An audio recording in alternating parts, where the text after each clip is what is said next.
Hello and welcome to our review of Imperium Classics by Osprey Games. This is a new hit deck building game that's come out. Very high on Board Game Geek so far, so I had to try it for myself. In this game you're going to take on one of the famous nations of history, such as the Romans, the Greeks, Egyptians, Persians and all sorts. And your goal is to ascend to glory and build the most glorious empire you can find. The game takes place over a series of rounds and the game has multiple endgame triggers. You take turns doing certain actions, buying cards to a marketplace. You're going to be building your deck, making your deck stronger, getting rid of the bad cards, ascending your empire from a barbarian state to an empire state to build better cards, use iconic locations and landmarks and characters like Julius Caesar and the Thera pyramids and all sorts like the Colosseum and such. Okay, set up a game of Imperium Classics. So first of all we're going to pick a nation. Now there are 8 nations to pick from this game. There's everyone from Romans, Egyptians, Persians, Celts, all sorts. And each one has a unique colour indicated down here. We're going to pick the Romans, they've got the red colour down there. First things first, we're going to take their power card here. This is double-sided.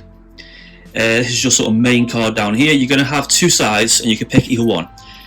This one here has 2 abilities. So one side has a passive ability, and also says down here 1 VP per 4 population tokens achieved end of the game.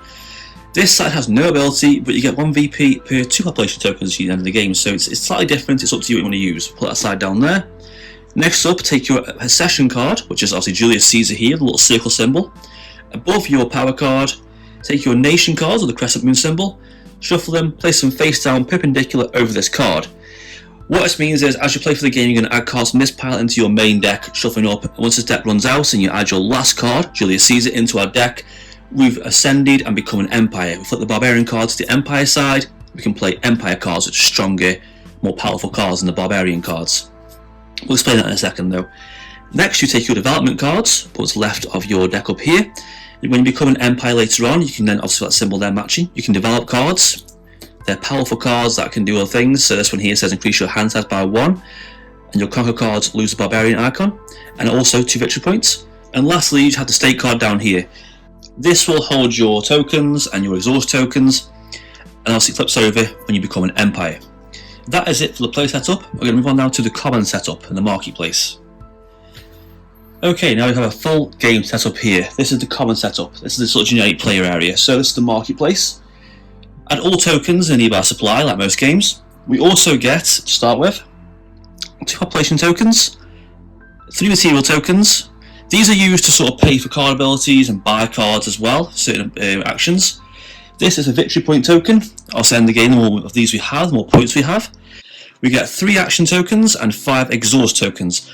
These are to measure how many main actions you've taken. So when you play a card, you take an action token, take it off your state card down there. When you run out of those action tokens, your turn will be over.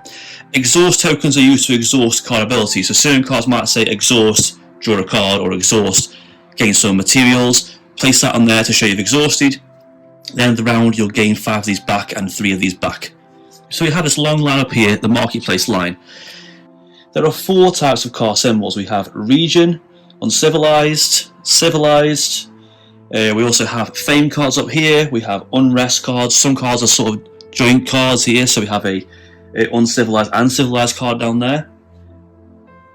They represent certain things like areas you can control, technologies, cultural developments, nation controls, deeds, and these represent internal strife and struggles that your nation will succeed. So first of all, we take separate the cards and we put a nation card, a uncivilized card down here. We place unrest cards under the civilized, uncivilized, and the blue cards, the tributary cards. These represent struggles and internal strife we're going to gain from getting those cards. So if we take over this agriculture card, for instance, we'll gain unrest in our civilization and it'll slow our deck down, and we need to get rid of that unrest card from the game. All it'll do is it'll pluck up your deck with cards you can't really use and reduce your score at the end of the game. You see each of these has a -2 victory points at the bottom down here. Once you've done that, the rest of the cards are then shuffled together, placed up here. So this is the main market deck, and then the top 2 cards taken over, put there, and if they are the matching symbol, you put an unrest card underneath. You put 6 cards of each type above these. You take the King of King cards, which is the fame card, and 6 of the 8 fame cards face down. These are powerful cards you can acquire through certain abilities in your deck. Once the deck runs out and the last person gets King of King cards, the game is over. Sort of like an ultimate win condition. And lastly, we place a victory token on each of the civilization cards that doesn't have a green uncivilized icon down there. So when we gain that card, we'll also gain victory points. And that is it for the common setup. I'll just explain how an average turn works for you. An activate, an innovate, and a revolt turn. Now these may sound a bit confusing to memorise what they are, but they're quite simple. An activate turn is like a sort of basic turn. You're going to use your action tokens, play cards in your hand to gain cards to the market, put cards into your playing area, activate abilities, and so forth. The innovate turn is quite simple. You just basically discard your entire hand, breakthrough for any card you wish. Breakthrough means you can either gain a card and not get the unrest card underneath, so it's quite handy, or you can just simply break through and request a certain type and flip through the cards to the main deck so you get a type you want. So breaking through is different than buying cards, or acquiring cards should I say, but it's really handy to use. And then move on to the cleanup step. The last action is a revolt turn. Basically you return a number of unrest cards, so these symbol down here, to the unrest pile we want to clean up. The great thing about that is you can obviously, if you have quite a lot of these cards in your deck slowing you down, clogging up your deck and reducing your victory points, you can basically just say I'm going to take a revolt turn and discard all these. So let's go through a basic activate turn. So I'm going to take actions here. So I'm going to take my hand of 5 cards here. So we have the card name at the top there. Some cards have a symbol here. This has the barbarian symbol. So I can only play these cards if I'm currently a barbarian state. I mentioned earlier about going to barbarian to empire state. So once I flip over to empire, these cards are going to be useless to me. Cards also have a little ability down here. Some cards also have symbols. You can see there, that's got the type symbol it is, down there. Some cards also have these little symbols up here. These symbols don't really do much, but certain cards might say gain so many resources based on how many symbols you have in your current playing area, or draw a card based on how many symbols you have of this type. So the more symbols you have, they give you extra synergies and bonuses later on. The little infinite symbol there means it is a card that plays down there, face up, and stays on your playing area until you decide, or an action gets rid of the card. Basically, they have abilities and such. Some cards have instant abilities that will just do an effect and go away. Some cards have effects you can exhaust. Some cards have solace effects. A solace is triggered when all players have resolved their turns. It goes back to the first player. You resolve any cards with a solace ability. So this one here says Solaced. May discard a card to choose either gain 1 population, 1 material, or draw a card. So let's say it's my turn. I'm going to use one action from this. I'm going to play a City of Rome card. It goes face my play area. Doesn't do much else right now, but on my Solace I can use it to discard a card and gain resources or draw a card. Another action I want to do. So we have here Roman expansion. It says here acquire the region card. Then you may acquire a region card again, and each other player recalls a region card. That means you can recall from your discard pile back into your hand. Put this card into your history. Cards into your history go underneath your power card and stay there for the rest of the game. You won't get them back. It's sort of like exiling card, like an exile card system. Basically, go into your history, and then later on you can basically use them to get points again. But it helps your deck thin out because you want your deck to be thinned out and structured. You want to go through your deck a bit faster to get to your empire state as quick as you can. We have another card here that says Breakthrough for the Uncivilized. Puts cards into your history. So like I said before, Breakthrough. So I play an action. I play this card, so I discard pile. Breakthrough for Uncivilized. Well, I want this card here, so I'm going to break through for this. I get this into my hand. This card replaces it. Back into the Unrest card underneath. And I've got a new card in my hand. And then I can play this card into my playing area. This one also says here, look, exhaust, treat one of those symbols as 3 of those symbols for the rest of the turn, because those symbols will give you extra things to do. Another card we have here is the Glory card here. So this card says here, cannot be garrisoned. Garrison a card basically means some cards that are permanents that stay down there will also say garrison any card. That means you take a card from your hand and sort of tuck it underneath and save it out of the way. It just makes you can put certain cards that you're not going to use, or unrest cards, or cards you don't want, how to go through your deck faster.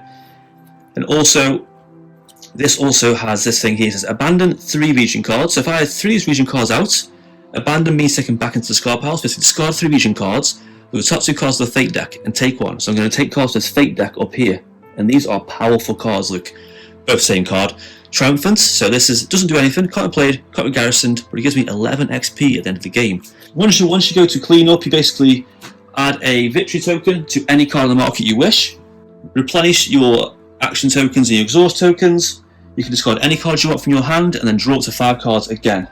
When your deck runs out, take the top card of your Ascension deck, put it to your discard pile, shuffle your deck, and place one of your exhaust tokens on there.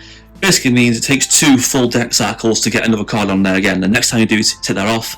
Next time you enter your deck, gain it again. So it takes 2 full deck cycles to go through to your last card here to ascend to your Empire status. This game has a number of end game triggers. For instance, the game will end when this deck is empty, when the Unrest deck is empty, when the King of King cards is acquired and flipped face down, so this one has become the King of Kings. Some nations have certain victory conditions, so for instance the Viking players place their Harold Hardrada card as the discard pile, they win. And then you go to school and you take all your cards from basically any in your play area, in your history, in your discard pile, and you count up all the VPs at the bottom corner down there, and the most VP wins. And that is the basics of setting up a game and how the gameplay works. Back onto the review. The game is for 1 to 4 players. You get quite a lot of cards for the box size and the price. You get obviously 8 nations, each are about 20 to 30 cards. You get about 80 common cards, and you also get a bunch of tokens, resource tokens, action exhaust tokens, and a dice and some little tiles for solo play. The game does come with a rather nice insert, but unfortunately for me, I like to sleeve my cards, and the insert did not fit sleeve cards, which was painful. So I had to sort of snip away at my sleeve so I can fit the sleeve cards in, because with any deck building game you're going to want to sleeve your cards because you're going to be shuffling constantly. It's going to affect your cards over time. Complexity of the game is, I'd say, above average. It isn't too hard, it looks intimidating. You have a lot of cards, setup time for each step is quite hefty. There's like 15 points for the player setup and the same for the nation, so the common setup. And it looks worse than it is, but it's like many deck building games. Just going to basically taking turns to acquire cards at your own pace, bypass the market, make your deck stronger, thin your deck out, ascend to an empire, build your empire up, then trigger one of the many end game scoring mechanics. Setup time is a little hefty for a deck builder. Once you get used to it, it takes probably about 5 minutes or so. But like I said before, it's the intimidation factor early on that really puts you off because it is lengthy. There's a lot of actions and steps. And the only problem is you have to sort out the cards as well. So you've got to sort out all the cards separate piles based on which nation. Like there's the civilized and civilized nation cards, the region cards, and then put 6 down, then put 1 out, and then put them back together again to make the main deck, and then put 2 out again. So there is quite a few steps. So setup time is kind of lengthy. It's not the worst, but for a small game, it is quite long. Game difficulty, much like setup time, is quite intimidating. You have these 3 different actions. You can have like a innovate, a revolt, and a main action, basically playing cards, but each one just means a really simple thing. It's just you're basically going to use your 3 actions to play 3 cards. All the card symbols are on each other card. They're quite easy to read, easy to follow. And once you get the idea of just basically playing cards to gain more cards, then go for your deck faster, it's quite simple. So the game isn't that complicated compared to most deck builders. It's about on par with Legendary, I'd say, for deck builders go. Not quite Arkham Horror levels of difficulty, but it's not too bad really. I wouldn't recommend this game to players who are new to deck building games because it is quite intimidating and there's a lot to take in at first. They might be put off by the complexity early on.